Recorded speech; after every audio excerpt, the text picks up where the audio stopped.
자, 그 다음에 18번부터 보겠습니다.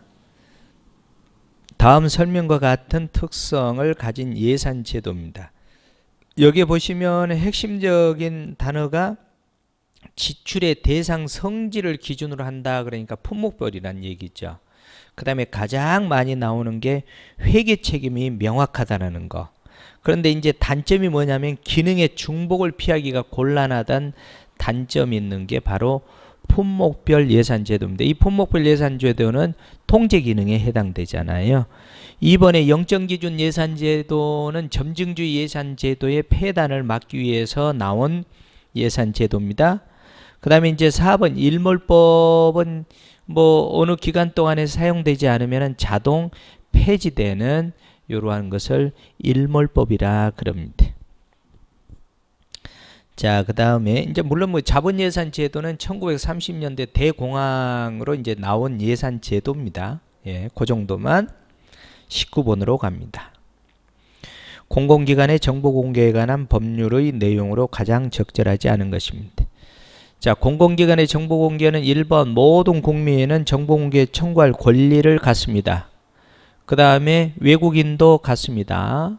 대통령령으로 가능합니다. 법인도 가능합니다. 판례로 인정하고 있죠. 2번 공공기관은 정보 공개 청구를 받으면 그 청구를 받은 날로부터 며칠 이내 여부를 결정해야 됩니까? 10일 이내입니다. 여기 7일 이내는 이의신청을 받았을 때 7일 이내에 결정을 하는 겁니다. 이의신청을 받았을 때. 처음에는 10일, 안 되면 10일 연장. 그래서 최장 20일까지 가능합니다. 자, 그렇게 참고하시고. 그래서 11조 1항 내용입니다. 3번 정보의 공개 및 우송 등에 드는 비용은 청구인에게 비용 부담을 지우도록 17조 1항에 규정이 되어 있습니다. 청구인이 부담하는 것이 원칙이다. 맞는 말. 4번을 보시면은 청구인이 공개 결정에 대해서 불복이 있거나 20일이 경과하도록 결정이 없는 때에는 공공기관으로부터 정보 공개 여부에, 자, 거기 또 밑줄 보세요. 결정 통지를 받은 날, 요것도 바꾸어서 오답을 내는 경우도 있습니다. 결정 통지를 받은 날이나 공개 청구 후 20일이 경과한 날, 20일은 10일, 12일을 합해서 20일을 말하는 겁니다. 경과하는 날부터 며칠 이내에 30일 이내에 이의신청을 할 수 있습니다. 이때 조심할 것도 이의신청을 하여야 한다 그러면 의무조항입니다. 그러나 이의신청을 할 수 있다 그러면 의무의 절차에 해당되는 겁니다. 그래서 이의신청을 하지 않고 행정심판을 바로 갈 수도 있습니다. 그래서 30일 이내에 이의신청을 할 수 있다는 거 18조 1항 내용이 되겠습니다. 법적 근거 찾아보시려면은. 그래서 답은 2번이 되겠습니다. 자, 20번. 이제 여기서부터 이제 강론 파트에 해당되는 겁니다. 강론. 범죄 이론과 범죄 통제 이론에 대한 설명으로 적절하지 않은 것은 그랬습니다. 기억. 고전학법 범죄 이론은 범죄에 대한 국가의 강력하고 확실한 처벌을 통해 범죄를 억제할 수 있다고 본다. 맞는 말입니다. 고전학파가 나오면은 고전학파의 영향을 받는 게 억제 이론이잖아요. 범죄 통제 이론이. 여기 이제 범죄 이론이고 범죄 통제 이론이. 그 다음에 합리적 선택 이론이 요것과 맥을 같이 합니다. 그래서 범죄가 발생하면은 의사 비결정론에 입각해서, 다른 말로 얘기하면 의사 비결정론 무슨 얘기냐면 자유의지를 인정한다는 겁니다. 그러니까 범죄 저지르고 안 저지르고는 너의 마음이야. 그러나 범죄 저지르면 결과론적으로 무조건 처벌받아. 강력한 처벌반이 범죄를 예방한다라고 보는 견해입니다. 거기에 비해서 이제 실증학파,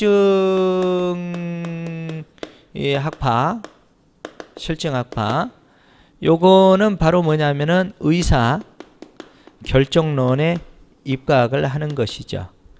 그래서 이제 의사결정론에 입각한다는 것은 이 의미는 뭐냐면은 생물학적으로, 심리적으로, 사회적으로 혹시 문제가 있으면 이 문제점 있는 거에 대해서 치료와 갱생을 주 목적으로 하기 때문에 여기는 범죄자를 중심으로 하는 거죠. 그러니까 범죄자를 중심으로 하니까 특별 예방 효과에 포인트를 두는 거죠. 그 여기는 범죄를 저지른 사람만 처벌을 하고 범죄를 저지르지 않는 사람을 보호하기 위한 것이니까 일반 예방에 포커스를 맞추는 겁니다. 이런 특징이 있습니다. 그래서 여기는 무조건 개인의 책임을 두고 여기는 개인의 책임을 두는 게 아니라 사회 책임을 두는 의사결정론에 입각하는 것입니다.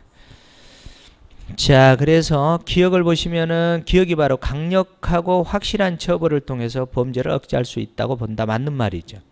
니은번 생물학 심리학적 생물학 심리학적 여기 나왔네요. 심리학적 이론은 뭐 생물학 심리학적 사회적 이론 같이 넣어도 상관없어요.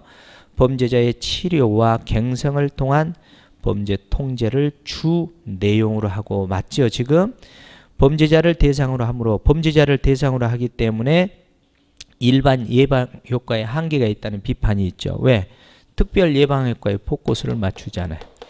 일반 예방 효과에 포커스를 맞추는 것은 고전학파이니까. 이해가 가셨습니까? 자, 그 다음에 디귿 사회학적 이론은 사회학적 이론. 이 사회학적 이론은 범죄 이론이에요. 범죄의 기회의 제거. 자, 기회의 동글뱅이, 이익의 동글뱅이. 요거는 현대적 범죄 이론에 해당되는 우리 현대적 범죄 이론에 해당되는 상황적 범죄 예방 이론을 설명하는 거예요. 바로 이 상황을 지칭하는 게 뭐냐면은 이익이나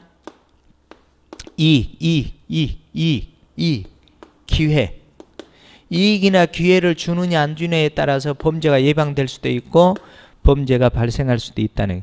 여기에 하의 내용들이 바로 뭐냐면은 요 바로 합리적 선택 이론. 어디서 많이 들었죠? 조금 전에 고전학파의 바탕을 둔 이론이죠. 합리적 선택 이론. 그 다음에 일상 활동 이론이 있죠. 범죄 패턴 이론이 있죠. 패턴 이론. 예, 생태학 이론이 있습니다. 자, 생태학 이론의 대표적인 게 셉티드가 되겠죠. 셉티드. 자, 그래서 보시면은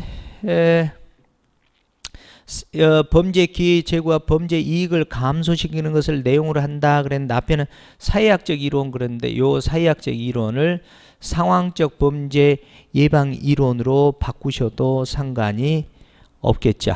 상황적 범죄 예방 이론. 이제 이론이 범죄 예방 이론이고 그 다음에 통제 이론을 굳이 범죄 통제 이론을 말한다면 상황적 범죄 예방 이론으로 가야 되겠죠. 그래서 사회학적 이론을 요것들로 바꿔주시면 돼요.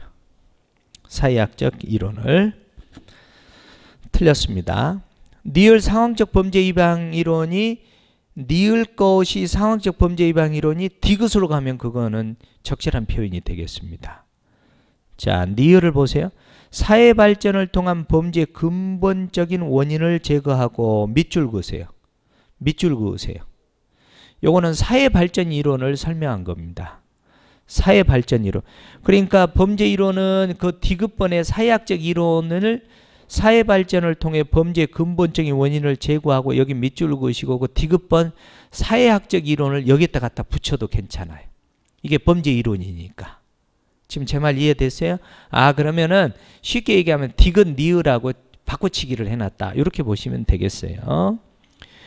그 다음에 뒷부분 밑줄 그어보세요. 폭력과 같은 충동적인 범죄에는 적용하는데 한계가 있다. 요거는 빼내야 됩니다. 디귿과 니을 앞에 제목을 바꿔서 맞게 하려면. 폭력과 같은 충동적인 범죄는 고전학파 이론의 한계이죠. 고전학파 이론의 한계입니다. 그거를 빼야 됩니다. 안 빼려면은 고전학파에 그 비판을 받는 거죠. 왜냐하면 고전학파는 이거 아닙니까? 범죄를 저지를 사람이 처벌이 무서워서 범죄를 못 저지를 것이다 라고 믿는 거잖아요. 그런데 충동적인 범죄를 하는 이런 사람들에게는 고전학파에서는 설명하는 게 한계가 있잖아요. 그러니까 비판을 받고 있죠. 바로 그런 말이 되겠습니다. 만약에 디귿과 니을 사회학적 이론과 상황적 범죄 예방 이론을 제목을 바꾸면은 맞는 말이 되려면은 니을번의 폭력과 같은 충동적인 범죄에 적용하는데 한계가 있다. 이걸 빼내야 맞는 말이 된다. 이 얘기입니다. 자, 그 다음에 21번 셉티드에 대한 설명으로 가장 적절하지 않은 것은 뉴먼이 방어공간 이론에서 이제 얘기가 돼서 제퍼리가 체계화, 확장 체계화 시킨 이론이죠. 1번을 보시면 자연적 감시의 종류로는 자연적 감시, 조명, 조경, 가시권의 확대. 여러분들 그 길거리에 어두우면은 자연적 감시가 어렵잖아요. 밝은 조명 있는 곳은 사람들을 자연적으로 감시할 수 있잖아요. 그런 것들을 말하는 겁니다. 맞는 말 2번. 자연적 접근 통제 종류로는 차단기, 방범창, 잠금장치, 설계, 출입구의 최소화 이런 건 자연적 접근 통제 예에 해당되는 것들입니다. 3번 영역성의 강화, 울타리를 생각하시면 돼요. 영역성의 강화. 예. 뭐 가정집 그 울타리, 그 다음에 학교 울타리 이런 것들 생각해 보세요. 영역성의 강화란 일정한 지역에 접근하는 사람들을 정해진 곳으로 유도하거나 외부인의 출입을 통제함으로써, 자, 외부인의 출입을 통제하도록 설계했다는 건 자연적 접근 통제를 말하죠. 그런데 앞에서 말하는 건 영역성 강화라는 것은 뭘 말하는 거예요? 울타리 한번 생각해 보세요. 울타리. 그런 점에서 앞뒤가 맞지 않습니다. 그 경계선을 표시해 가지고 울타리를 철저하게 막는다든가 이런 게 영역성의 강화 아니겠습니까? 그러니까 내용은 자연적 접근 통제를 말하고 제목은 영역성의 강화였으니까 앞뒤가 맞지 않습니다. 4번 활동의 활성화 그러면은 어느 지역이 우범지대인데 그 지역을 어느 구에서 체육시설물로 설치를 해서 지역 구민들이 그 지역을 왔다 갔다 활동을 활성화하잖아요. 거리 위의 눈이라고도 말을 합니다. 그래서 거리의 눈을 활용해서 자연적 감시와 접근 통제 기능을 확대하는 것. 3번이 틀렸습니다. 자, 22번 실무종합 그대로 내용 나와 있는 내용들입니다. 대기환경보전법 내용으로 가장 적절한 것입니다. 2조의 개념을 묻고 있습니다. 1번 기후 생태계 변화 유발 물질이란 이렇게 얘기했어요. 여러분들 대기환경보전법은 환경부령으로 갑니다. 대통령령으로 가지 않습니다. 일단은 요거를 팁으로 알아두세요. 대기환경보전법이잖아요. 그러니까 환경부령으로 정하는 것을 원칙으로 하겠죠. 그래서 기후 생태계 변화 유발 물질이란 지구 온난화 등으로 생태계의 변화를 가져올 수 있는, 자, 그 다음에 여기에서 문제에서 오답으로 만드는 게 고체, 액체, 기체가 있는데 요거를 뭐 바꿔치기해서 오답을 많이 냈고, 대기환경보전법에서 이 문제의 특징은 그 다음에 환경부령을 모두 다 대통령령으로 바꿔서 오답을 냈어요. 한번 볼까요? 1번은 두 가지 면에서 틀렸어요. 모든 물질로 동글뱅이, 모든 물질로 생태계 변화를 가져올 수 있는 모든 물질로서 온실가스와 그랬는데 모든 물질을 뭘로 바꾸냐면 기체상 물질로 바꾸세요. 여기 지금 고체, 액체, 기체에서 기체상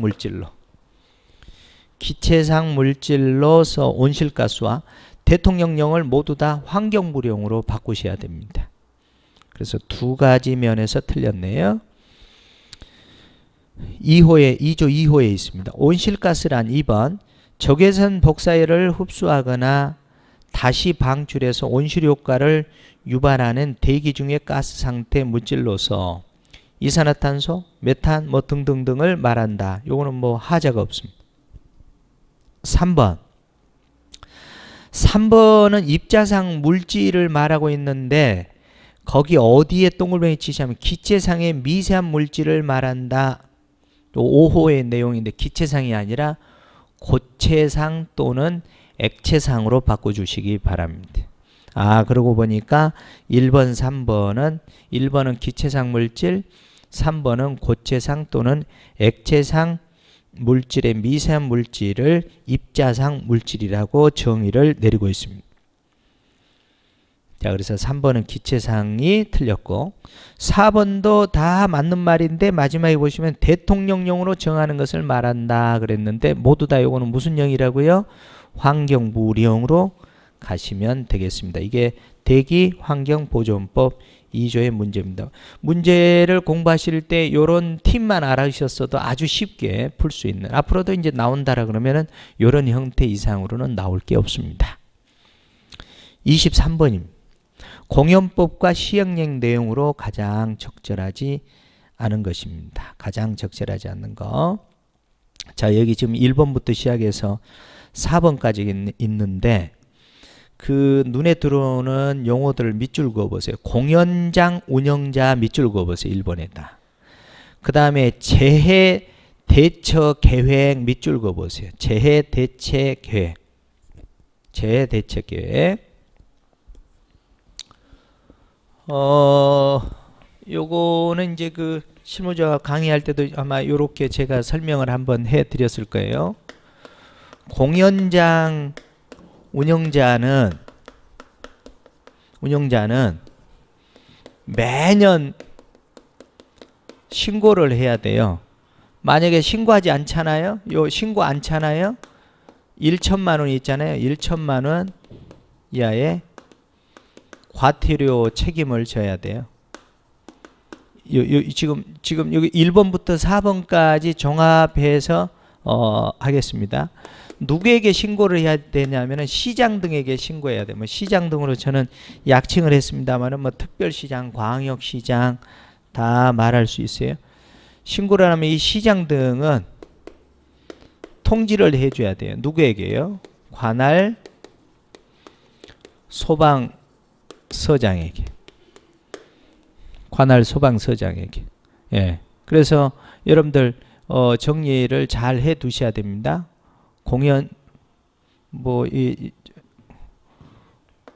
공연장 운영자 뭐 큰 문제는 없습니다. 한번 볼까요? 거기에 보시면은 공연장 그렇죠. 여기 2천만 원이 돼야 되겠지. 2천만 원. 1천만 원이 아니라 미안합니다.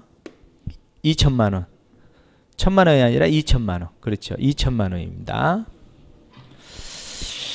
1번을 보시면은 공연장 운영자는 화재나 그 밖의 재해를 예방하기 위하여 재해 대책 계획서를 수립해서 매년에 동글뱅이 치시고 시장 등에게 신고하여야 한다. 의무사항이죠. 그럼 시장 등은 신고받은 재해 대책 계획서를 누구에게 통보해야 됩니까? 관할 소방서장에게 통보를 해야 됩니다. 아주 잘 됐죠. 1번은. 2번은 재해 대처 계획은 비상시에 해야 할 조치나 연락처에 관한 사항이 모두 포함됐죠. 재해 대처 계획서잖아요. 재해가 발생하면 어떻게 대처할 것인가 계획서잖아요. 요거를 매년 신고를 하고 관할 소방서장에게 통보를 합니다. 만약에 신고하지 않으면은 상당히 크게 과태료를 부과하죠. 2천만 원 이하의 과태료를 부과하니까. 그래서 3번 1000명 이상의 관람이 예상되는 공연을 하려는데 공연장 이외의 시설이나 장소에서 할 때를 말하죠. 재해 대처 사항을 변경하려는 경우에는 자, 그 다음에 동글뱅이 치세요. 공연 며칠 전까지 신고를 해야 됩니까? 3일 전까지 신고를 해야 됩니다. 이 시행령 구조 사망 내용입니다. 그래서 4번이 틀렸네요. 요거 1천만 원이 아니라 2천만 원 과태료. 자, 그렇게 가시면 되겠습니다. 4번. 24번으로 갑니다. 성매매, 알선 등 행위 처벌에 관한 법률입니다. 성매매, 알선 등 행위 태양입니다. 이때 여러분들 되게 조심해야 할 게 있어요. 성매매 특별법으로 약칭을 할게요. 성매매 특별법이 나오잖아요. 그러면은 개념하고 여기에서 지금 묻는 게 바로 뭡니까? 여기서 묻는 게 성매매, 알선 등 행위잖아요. 성매매, 알선 등 행위를 말하는 거예요. 요거 세 가지하고 여기 개념하고는 구별을 하셔야 돼요. 여기는 불특정인에게 반드시 불특정이 대상이 돼야 됩니다. 그 다음에 두 가지가 뭐냐면은 성교행위가 되고 유사성행위로 약칭하겠습니다. 요거하고 지금 여기 24번 문제에서 성매매 장소를 제공하는 행위, 그 다음에 성매매 알선, 권유, 유인하는 행위, 그 다음에 이제 4번 같은 경우에 성매매 제공되는 사실을 알면서 자금이나 토지나 건물을 제공하는 게, 이때 이제 판례가 재밌는 판례가 하나 있죠. 내용 증명을 성매매 행위를 하는 업주에게 내용 증명을 보내서 이 건물에서 나가라라고 내용 증명만 보내는 것으로는 책임에서 자유로울 수가 없습니다. 요까지 정리를 잘 해두시기 바랍니다. 그래서 134는 여기에 해당되는 겁니다. 개념은 여기에 들어가고, 자 2번은 규정 내용이 아예 없습니다. 2번이 틀렸습니다. 자 25번 경범죄 처벌법에서 경범죄를 범한 자의 주거가 분명한 경우 밑줄 그으세요. 자 경범죄 처벌법인데 여러분들 시험 보는 사이에 그 사이에 최근에 또 법이 하나 바뀌었죠. 경범죄 처벌법. 자, 이 배경은 이렇습니다. 처벌법이 39개인데 과단 노출이 다시 들어왔어요. 그래서 10만 원 이하의 벌금, 구류, 과료가 있잖아요. 그 다음에 이제 요게 이제 4개 항목이 있는데 20만 원 이하의 벌금, 구류, 과료. 요게 이제 2개가 있는데 2개가 바로 거짓 신고하고 관공서에서 주치소란 행위입니다. 관공서에서 주치소란. 단순한 주치소란은 여기로 갑니다. 10만 원 이하로.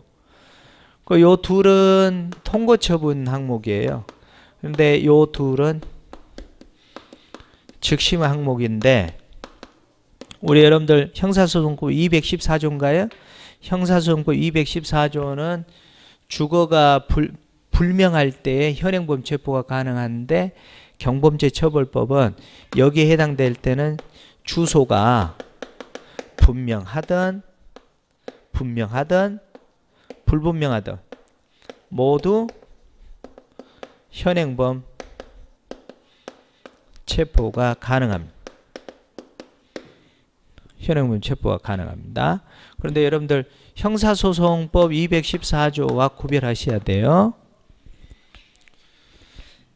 자, 여기에서는 지금 보시면 현행범 체포가 가능한 경범죄 종류로 가장 적절한 그러면은 60만 원 이하의 벌금, 구류, 과료에 해당되는 두 가지 중에 하나를 고르란 얘기죠. 거짓 신고하고 관공서의 주치소란 행위가 여기에 해당이 되겠습니다. 정리를 잘 하시기 바랍니다.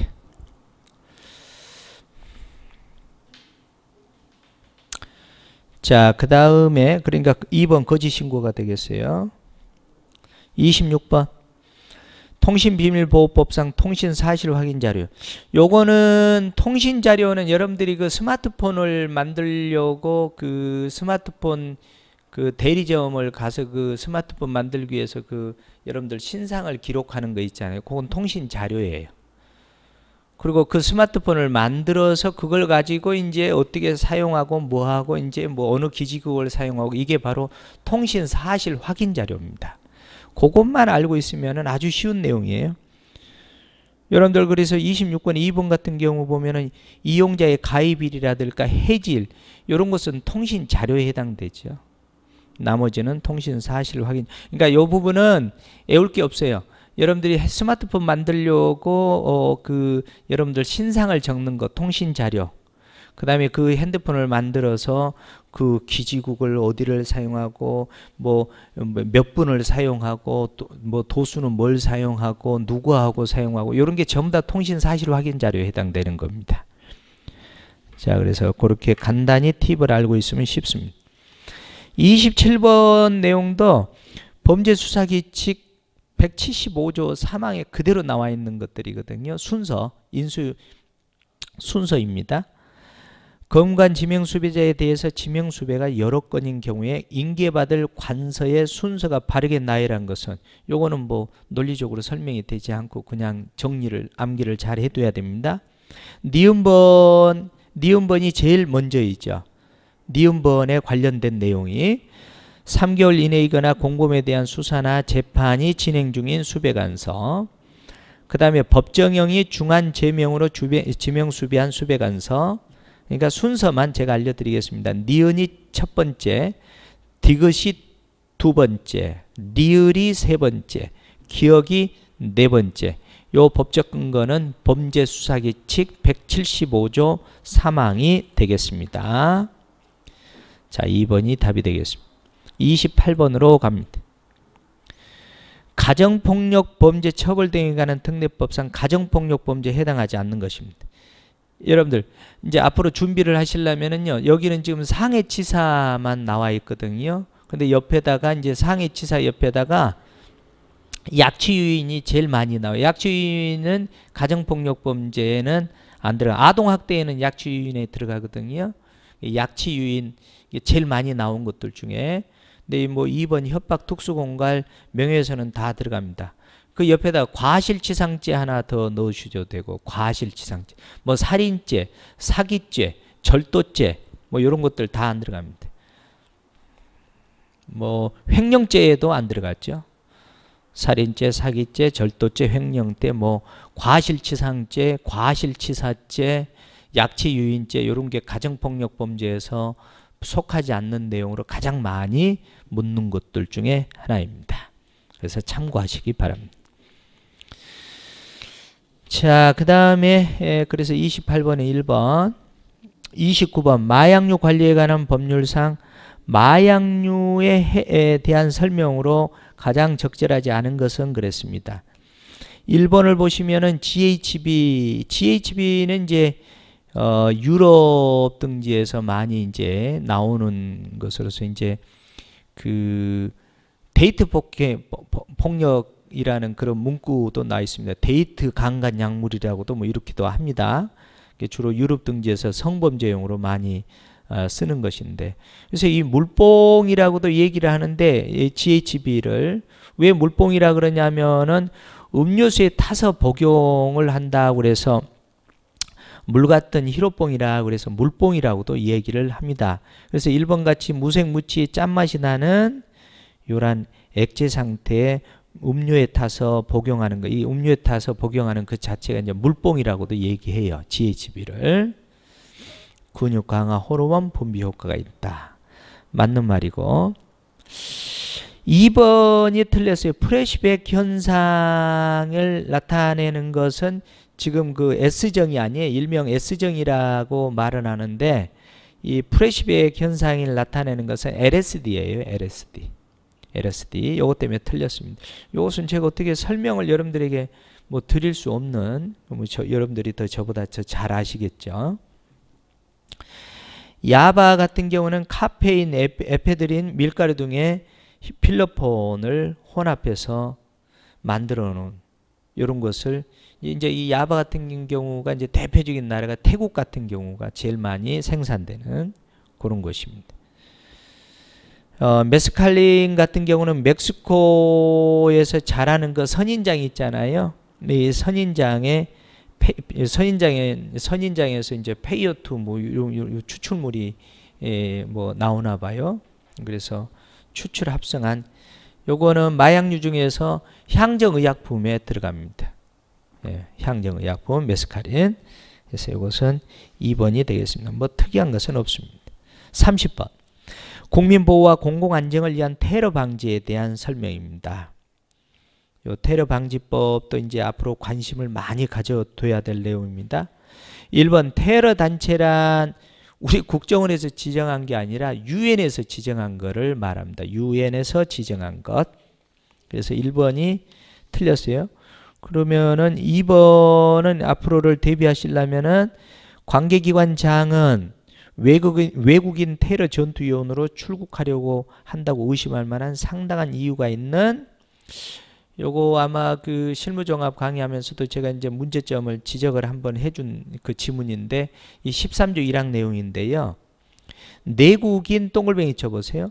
내국인 외국인에 대해서 외국인 동글뱅이 쳐보세요. 일시 출국 금지를 자 법무부 장관 동글뱅이 치세요. 문제는 틀리지 않는데 이게 지금 외사 개념으로 보시면은 올해 아마 그 실무종합 기본 강의에서도 제가 말씀을 드렸는데, 외국인하고 내국인 이제 이 테러 방지법에서 이렇게 규정을 해놨기 때문에 뭐 방법은 없습니다만은, 외국인에게는 일시 출국을 정지한다라고 표현해야 되고, 내국인에게는 출국 금지라는 용어를 써야 되는데, 여기는 내국인 외국인에 대해서 일시 출국 금지를 법무부 장관에게 요청할 수 있다. 이렇게 했으니까 조금 매끄럽지는 않는 법을 만들어 놓은 것 같아요. 그 용어 사용해서 뭐 문제는 없습니다만.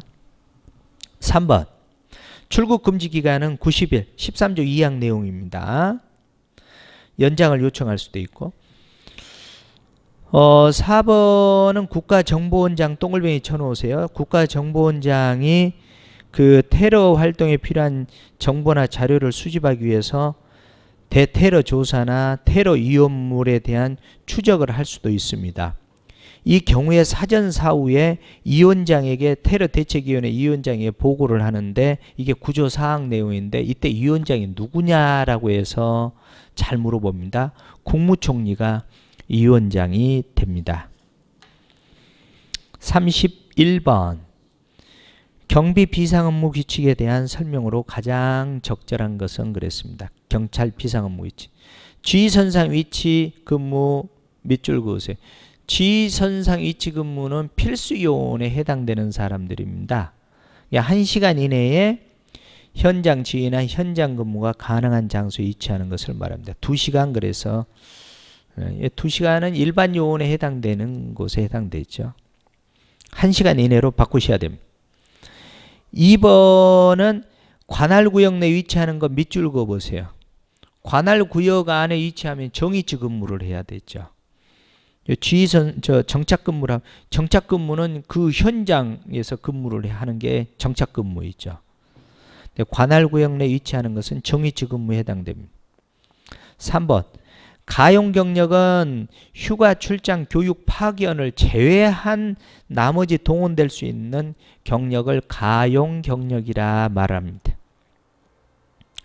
그 다음에 비상근무 유형에는 여기 생활안전 비상만 없으면 됩니다. 생활안전 비상은 지금 비상근무 유형에는 경비, 작전, 정보, 수사, 교통 비상이 있다. 그런데 4조 내용인데 생안 비상만 안 들어가면 됩니다. 생안 비상. 자, 4번이 가장 적절합니다. 32번 교통경찰 아주 가장 쉬운 문제가 출제됐어요. 12개 항목. 12개 항목에 해당하지 않는 것 그러는데 1번은 지시 위반 12개 항목에 들어가죠. 교차로 통행방법 위반은 12개 항목에 들어가지 않습니다. 횡단보도에서 보행자 의무 위반 12개 항목, 추락방지 12개 항목에 들어갑니다. 자, 33번 어린이 통학버스에 대해서 설명하고 있어요. 도로교통법상 어린이라 하면은 13세 미만을 말하고, 육아는 6세 미만을 말하고, 자, 노인은 65세 이상자를 말하죠. 2번 어린이 통학버스가 도로에 정차해. 여러분들 어린이 통학버스로 지정이 되면은 간다는 것은 뭐냐면 모든 차는 어린이 통학버스를 지나가려 할 때 일시 정지를 해야 됩니다. 그 다음에 4번을 먼저 보세요. 모든 차의 운전자는 어린이나 영유아, 어린이 13세 미만, 영유아는 6세 미만이라고 그랬죠. 예. 그래서 태우고 있다는 표시를 한 상태에서 도로를 통행하는 어린이 통학버스 앞지르기를, 자, 그 다음에 밑줄 그으세요. 틀렸어요. 어린이 통학버스를 앞지르지 못한다라고 도로교통법 51조에 딱 명시해 놨어요. 그런데 여기는 과도하게 속도를 올리는 등 행위를 자제해야 된다 그랬어요. 만약에 지나가려면은 반드시 일시 정지한 후 살핀 다음에 해야 됩니다. 그래서 2번 같은 경우 보세요. 다른 말 필요 없고 어린이 통학버스에 이르기 전 그 다음에 일시 정지하여 동글뱅이 치세요. 일시 정지한 다음에 확인한 후 서행해야 된다. 3번도 마찬가지. 일시 정지. 서행도 안 됩니다. 일시 정지입니다. 일시 정지. 자, 그래서 4번을 조심하시기 바랍니다. 34번. 보안 업무 규정상 신원조사입니다. 신원조사는 충성신하고 외우세요. 1번은 충성신, 충성심, 성실성, 신뢰성을 보기 위한 충성신 이렇게 외우시고 1번에서 두 가지 조심해야 돼요. 국정원장이 신원조사를 한다는 거. 국가정보원장이. 2번. 국가정보원장이 직권을 하거나 관계기관장에 요청을 한다는 거. 자, 신원조사. 그 다음에 3번. 해외여행을 위해서 여권법에 따르는 것, 신원법, 출입국 관리법에 따른 비자 발급받는 사람도 신원조사 대상자예요. 자, 그 다음에 4번째. 국정원장이 이제 신원조사를 했어요. 그러는데 그 문제가 있어요. 해력길질 정보가 있는 경우에 관계기관장이 그 사실을 의무사항입니다. 반드시 알려야 됩니다. 그런데 여기는 뭐라고 그랬어요? 통보를 할 수 있고 그랬잖아요. 그러니까 통보를 하여야 하고 이렇게 하면은 상당히 매끄럽겠죠. 통보를 할 수 있고가 아니라 통보를 반드시 하여야 한다입니다. 그럼 통보를 받은 그 관계기관장은 그럼 어떻게 해야 되느냐? 보안 대책을 반드시 여기도 마련하여야 한다입니다. 앞으로 시험에 이런 게 잘 나옵니다. 통보를 반드시 하고 통보받은 관계기관장은 의무적으로 보안 대책을 마련하여야 한다입니다. 의무사항입니다. 이런 것들 조심하시기 바랍니다. 자, 그래서 4번은 통보할 수 있고를 통보하여야 하고 이렇게 바꿔주시면 더 좋겠죠. 35번. 집시법 규정에서 내용입니다. 6조 7조 그대로 내용인데 너무 기본적인 게 출제가 됐어요. 720시간 최상한 720시간 하한은 48시간 전에 만약에 그 구간을 넘어서면은 접수를 안 받아주죠. 7조 미비점이 있을 때 여러분들 항상 조심해야 될 거는 미비점이 있을 때는 요건 내용 형식 이런 거 따지지 않습니다. 미비점입니다. 미비점. 미비점이에요. 미비점. 미비점이 있으면은 12시간, 24시간. 12시간은 관서의 장이 제약을 받는 시간이에요. 24시간은 주최자에게 미비점이 있으니 24시간 내 미비점을 보완해 달라라는 시간입니다. 그러니까 거기 보시면은 접수증을 교부한 때부터 12시간 이내에 주최자에게 24시간을 기한으로 이렇게 가야 됩니다. 3번이 답입니다. 36번 공직자윤리법이에요. 이것도 이렇게 정리를 한 번만 해 두시면은 요 관련해서는 정리가 다 되겠습니다. 자, 공직자윤리법이 있어요. 공직자윤리법 시행령이 있어요. 요 둘을 합하면은 법령이라 말을 해요. 공직자윤리법 법령. 공직자윤리법은 총경 이상으로 규정이 되어 있고 여기는 시행령은 경사에서 총경 이상이니까 경정까지를 이제 등록 의무자로 규정이 되어 있고 그 다음에 이 공직자윤리법에서는 재산 공개 의무가 있는 사람은 누구냐라고 나와 있으면은 치안감 이상 또는 지방청장 이렇게 정리가 돼야 돼요. 여기는 그러면 누구를 말하느냐? 이 사람들은 누구를 말하느냐? 재산 등록 의무자를 말하는 거예요. 그럼 이제 공직자윤리법 시행령상 나오면 여기에 충실해야 되죠. 만약에 법령 그러면은 재산 등록 의무자, 재산 공개 의무자 이렇게 얘기가 나오면은 경사 이상으로 가면 되겠죠? 법령상으로 가면은 재산 공개 의무 그러면은 계급은 취향감 이상으로 가면 되겠죠? 그러니까 이 세 가지로 알아두셔야 돼요. 세 가지로. 이해되셨나요? 이 세 가지로 꼭 알아두셔야 돼요. 자, 그래서 공직자윤리법과 시행령 내용으로 가장 적절한 것은 했어요. 법 그랬으니까 뭐 이상이라고 그랬어요? 재산 등록 의무자는 경정 이상이 아니라 총경 이상으로 규정되어 있습니다.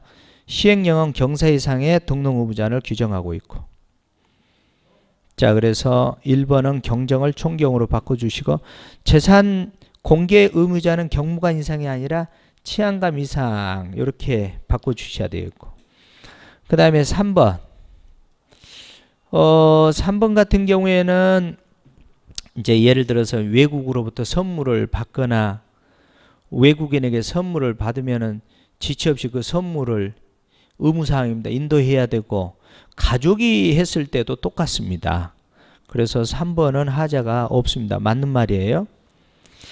4번을 보시면은 이 시행령 28조 1항 내용이거든요. 미국 화폐는 $100, 우리 국내 그 원화로는 10만 원 이상 선물을 규정하고 있습니다. 시행령에서. 뭐 특이사항 있는 문제는 아닙니다. 자, 37번. 보안관찰법상 보안관찰, 여기는 문제를 잘 출제자의 의도를 이해 못하면은 그냥 쉬운 문제를 틀려버릴 수가 있어요.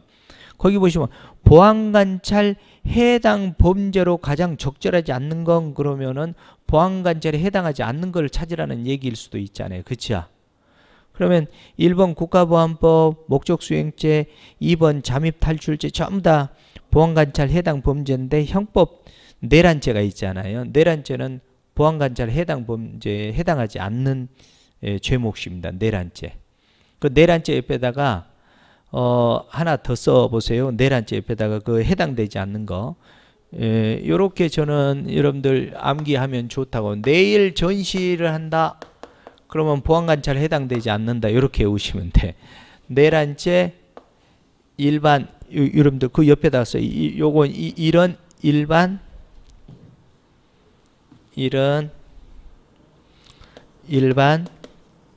이적죄. 여기는 전시 계약 불이행죄 이렇게 써놓으세요. 전시 계약 불이행죄. 전시 군수계약으로 가야 되겠네요. 전시 군수계약 불이행죄. 이렇게만 해놓으시면은 불이행죄.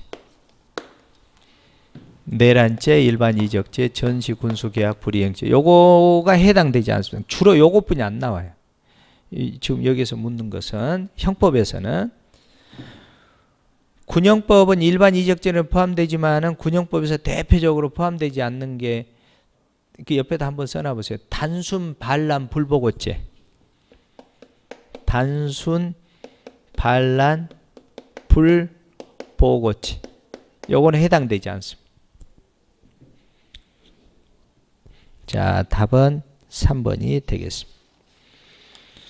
자, 38번 문제가 참 좋은 그러니까 주의하지 않으면은 자칫 잘못하면은 틀릴 수 있는 문제. 요거는 일반적으로 요렇게 그 개월을 한다. 일수를 외우시면 승광기는 재난을 당했다. 이렇게 외우시면 좋은데, 기는 재난을 당했다. 이렇게 해가지고 15 관광상륙이니까 여기서 이제 지금 문제는 그렇게는 출제가 안 됐습니다만은 요거는 관광상륙이니까 3일, 긴급상륙 30일, 재난상륙 30일, 난민 임시 90일. 요게 원칙이거든요. 일반적으로 요렇게 출제가 잘 되는데 내용을 물었는데 내용을 요렇게 다 넣어놓지는 않았어요. 요렇게. 그래서 요렇게 이제 앞으로 여러분들이 외울 때 승광기는 우리 타고 다니는 승강기 있잖아요. 승강기는 재난을 당했다 이렇게 해가지고 15, 3, 30, 30, 30 물론 요 기간만큼 연장을 할 수 있습니다. 그런데 이 문제에서는 보세요. 여러분들 좀 꼼꼼히 봐야 돼요. 기억을 보세요. 대한민국 출입국항에 입항할 예정이거나 정박 중인 선박으로 옮겨 타려는 외국인 승무원의 밑줄 그으세요. 여기 지금 가리키는 사람들은 외국인 승무원이에요. 승무원 상륙 허가를 말하죠. 여기는. 그러면 승무원 상륙 허가니까 15일이죠. 15일. 그 다음에 니은번을 보시면은 질병이나 긴급히 상륙할 필요가 있을 때 긴급히 밑줄. 그럼 긴급 상륙에 해당되잖아요. 이 긴급 상륙이니까 30일이 들어가죠. 여기 지금 요것만 딱 먼저 감 잡아 놓으세요. 긴급 상륙이죠. 30일. 자, 디귿번이 많이 혼란스러웠을 겁니다. 그런데 여러분들 휴양 등의 목적으로 밑줄 그어 보세요. 만약에 휴양 등의 목적만 나오고 뒤에 외국인 승무원 밑줄 그어 보세요. 만약에 외국인 승무원을 승객으로 바꿔버린다라면 상황이 달라지겠죠. 그런데 휴양 등의 목적만 나오면 관광상륙으로 갈 수도 있어요. 해석이. 자칫 잘못하면. 그러니까 뒷부분을 챙기지 않으면 3일로 바꿔버릴 수가 있어요. 그러니까 문제를 잘 만들어놨어요. 그래가지고 유혹을 해놨어요. 168일도 넣어놨어요. 180일도 넣어놨고. 합산이. 그런데 휴양 등의 목적으로 상륙하는 외국인 승무원을 말했잖아요. 승무원. 그래서 결정적으로 승무원 상륙으로 해석을 해야 됩니다. 휴양 등의 목적만 들어가고 승무원 그 뒷부분에 외국인 승무원이라는 말이 안 들어가고 승무원 대신에 관광을 하는 그 관광 목적으로 하는 외국인 만약에 외국인 승무원 그 자리에도 외국인 승객을 집어넣는다 그러면 이건 관광 상륙에 해당되겠죠. 이해되셨나요? 그래서 이렇게 구별을 앞으로 하시면은 틀림없습니다. 그래서 여기는 디귿은 그래서 외국인 승무원에서 승무원 상륙이 되겠습니다. 그래서 승무원 상륙 며칠입니까? 15일이 됩니다. 15일로 가야 됩니다.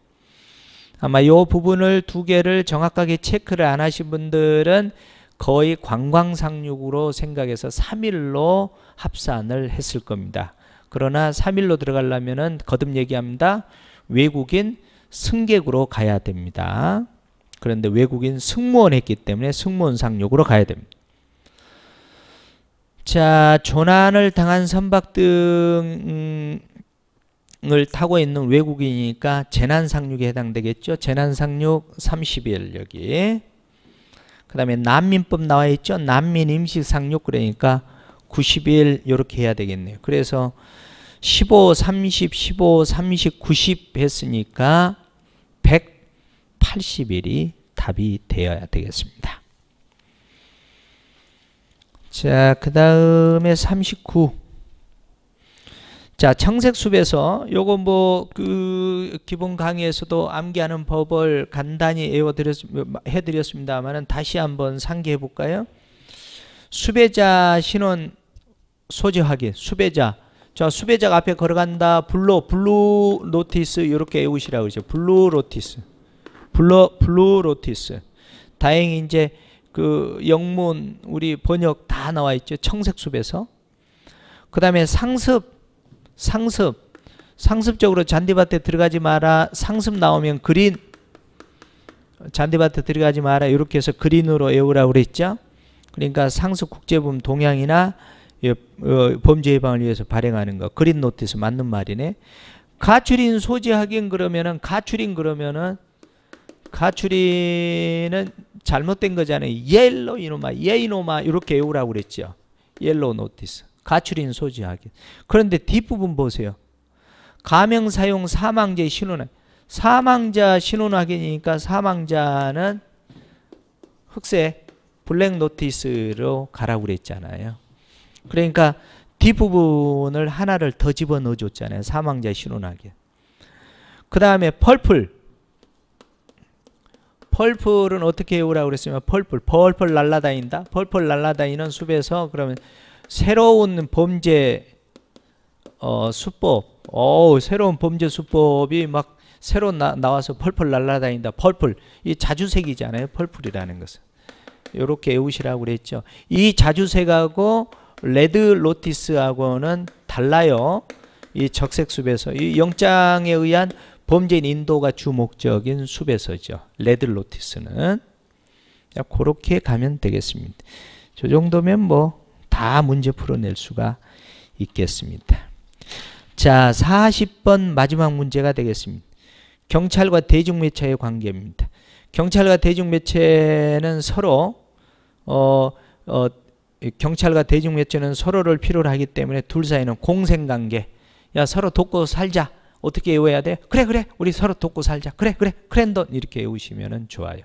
그래 서로 돕고 살자. 그래 경찰 우리 대중매체 같이 그래 크랜돈 이렇게 외우세요.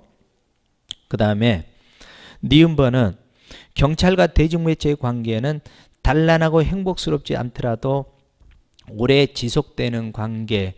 그리고 겉으로 보면은 부부 생활을 하는 것 같은데 안으로 들어가면은 단란하지 않아요. 그러니까 마크만 찍어놓고 산다. 이렇게 외워두시면 돼요.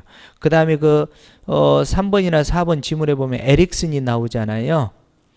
에릭슨은 뭘 주장하냐면은 경찰과 대중매체는 사회적 기구로서의 역할을 다한다라고 정의를 내린 사람입니다. 그래서 이제 여기에서 기억 니은에서 말하는 사람은 공생관계 그래 크랜돈. 그 다음에 불행한 결혼 생활로 비유한 사람은 마크. 이렇게 해서 2번이 답이 되겠습니다. 자, 이렇게 해서 실무정합 경위 해설을 끝냈습니다. 여러분들 쭉 공부한 대로 소기에 성과가 나왔으면 하는 이런 바람이고, 여러분들이 저와 같이 이렇게 풀어봤습니다만은 단순히 암기보다는 약간의 이론적 지식 또는 배경적 지식을 가지고 체계적으로 공부하는 게 필요하지 않을까 이렇게 생각이 듭니다. 수고 많이 했습니다.